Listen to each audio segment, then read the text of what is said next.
something in the air in Ohio. Well, this is the birthplace of aviation, so that something is probably an airplane.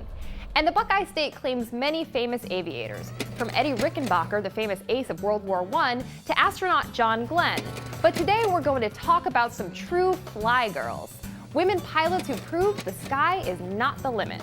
When you think of female pilots, you probably think of Amelia Earhart, but it was an Ohioan, Jerrie Mock, who became the first female pilot to fly solo around the world back in 1964. Mock, who developed an interest in flying as a child, flew a single-engine plane dubbed the Spirit of Columbus for 29 days straight. The trip began and ended in Columbus, Ohio, close to where Mock grew up.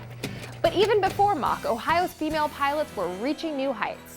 Many of them found their calling during World War II through an experimental program that trained women to fly military aircrafts. They were called Women Airforce Service Pilots, or WASPs, and many Ohioans filled these positions, like Marie Barrett Marsh, whose passion for flying and desire to serve her country led her to leave her life in Youngstown to train as a WASP in Texas.